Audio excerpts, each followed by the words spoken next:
Чуулганы хуралдаанаар сонгуулийн тухай хуулийг эд хэлцэж эхэлсэн.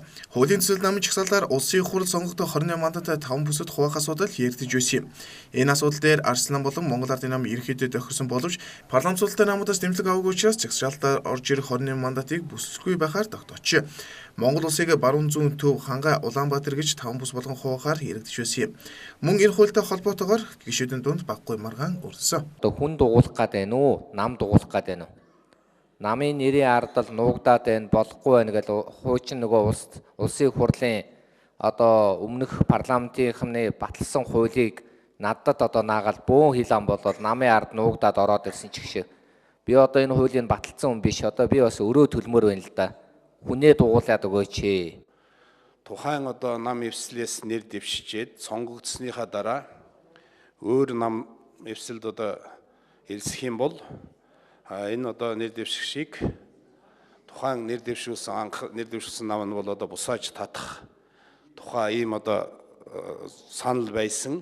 За энэ саналыг бол гишүүд ажлын хэсэг дээр ярьж үзээд, байнгын орон дээр ярьж үзээд энийг бол энэ хуулиар зогсуулахгүй юм байна. Харин улсын хурлын тухай хууль, бусад холбогдох хууль дээр бол өөрчлөлт оруулах замаар шийдэх боломжтой гэж ойлголцоод за энэ саналыг бол байнгын орооны дүгнэлтэнд тусгасан байгаа. Сонгуулийн тогтолцоо 48-28 буюу одоогийн холимог тогтолцоогоор хадгалагдгаар тусгажээ.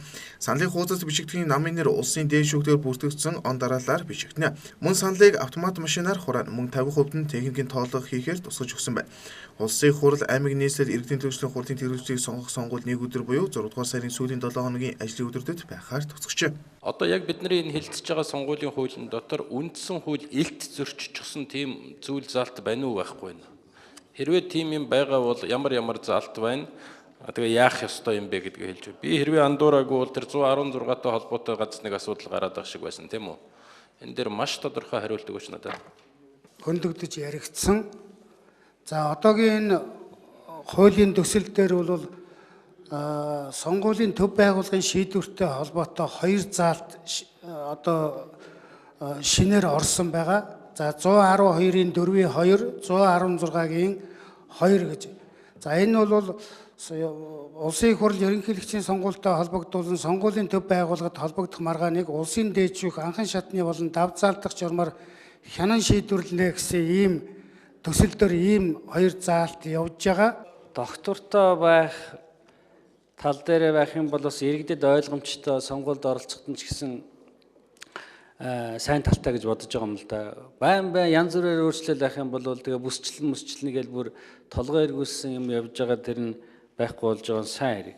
Байнгын орон дээр зарчмын зөрүүтэй дэмжигдсэн 25 санал, дэмжигдээгүй 5 санал, найруулгын 23 санал хэлцэгдсэн юм. Санал хураалтыг тогтоох хугацааг 180 хоногийн өмнө гэснийг 150 болгон саналыг шилжүүлжээ. Мөн улсын хурал нийслэл сонгуулийн 6 дугаар сарын сүүлийн хагасын аль нэг ажлын өдөр, орон нутгийн сонгуулийг 10 дугаар сарын сүүлийн 15 хоногийн аль нэг ажлын өдөр зохион байгуулах саналыг байнгын орон дэмжиж, чуулганы нэгдсэн хуралдаанаар дэмжлээ.